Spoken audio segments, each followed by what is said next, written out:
called the Scottish Parliament. It's quite an odd gig. We were asked to play the cabaret, great cabaret Rallying Broad, incident, plug that, Sunday, stereo, and they had a show at the Scottish Parliament. First time I've ever been in it.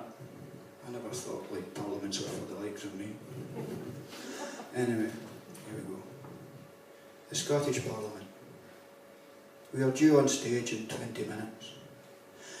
After a stuffy, frustrating hour spent nosing the van inch by inch through Edinburgh's milling festival streets, we finally pull up, as directed, at the back door and tradesman's entrance of the Parliament, where we are met by a formidable redoubt of stout reinforced metal gates.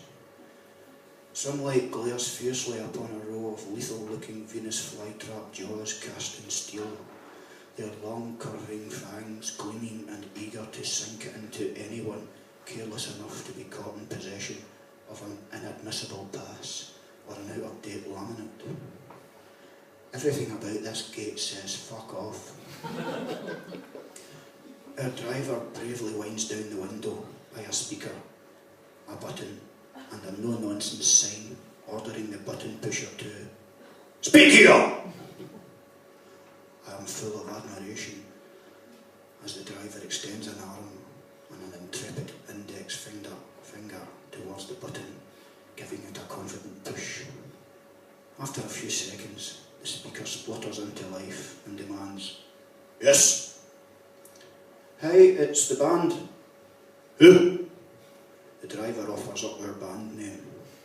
There is a long, embarrassing silence before the speaker voice returns once again, this time louder, annoyed, and with yet another, "Who?"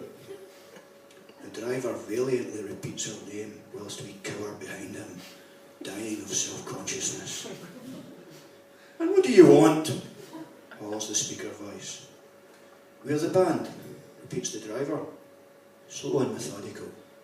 He is well experienced in these matters, having driven half his life and all over the world with many bands far bigger than us. He mentioned in passing that he once drove Spandau Ballet on a tour through Kazakhstan, which surely deserves some kind of medal. He remains courteous and calm in the face of the speaker voice's continuing interrogation. "What are you here for?" "We're here to play a gig." "A what?" "A concert." "Wait a minute, please." The speaker cuts once more into silence. We tap fingers, bite nails, paw passively at phones.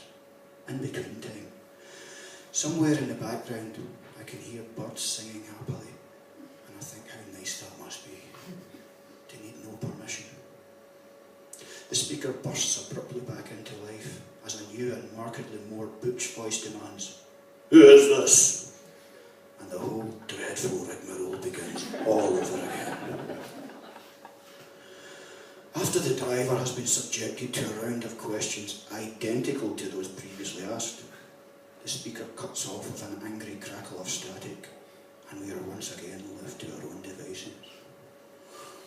I begin pondering ways of making more productive use out of life's many pockets of in-between time. Perhaps I could do push-ups or learn Italian. Suddenly, unannounced with a dreadful grind, the fearsome rows of metal fangs slowly, reluctantly begin to unclench. We are afforded a small window of daylight into which we may pass. I imagine this must have been what it was like trying to gain an audience at the court of Ming the Merciless. I'll have a seat if you don't mind.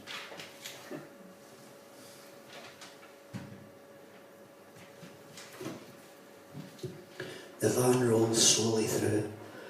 Behind us, I hear a bone-shuddering groan, followed by a sickening click as the gates once more snap to a close.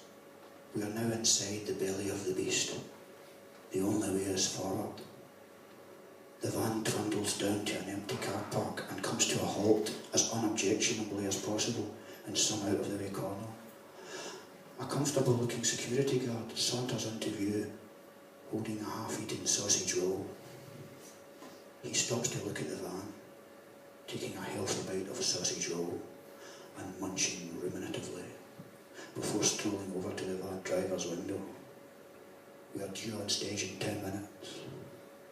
The driver winds down the window as security guy leans in with a lazy elbow.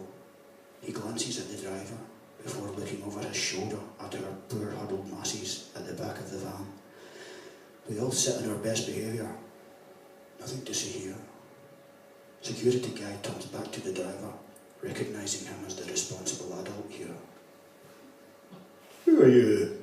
he asks, taking a man-sized bite of sausage roll. "We're the band," replies the driver. "Our champion and a model of saintly patience." "Band?" says security guy, casually raising an eyebrow at the sheer unorthodoxy of it all. The driver yet again dutifully explains who we are and what our business here is, while the security guy listens, incredulous, occasionally peering in at the back of the van, looking at us all up and down, with a smirk at the motley assortment of humanity he sees before him. Finally he nods, bored now, and asks us, "Do you know where you're going?" "We were hoping you could tell us that," replied the driver. Security guy raises both eyebrows to hitherto unprecedented heights, shaking his head slowly in wonder, unable to believe that such folly could really be. "And you have equipment, of course," he tuts reproachfully, adding to our list of sins. He consoles himself with a final mouthful of sausage roll before unholstering his walkie-talkie. Shaking his head again, this time to express utmost regret, he adds, "Well, I'm afraid I'm going to have to ask Albert to come down with his trolley."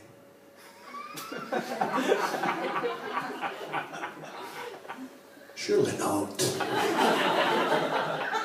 I think to myself. Surely there is no need for such extreme measures. Not Albert.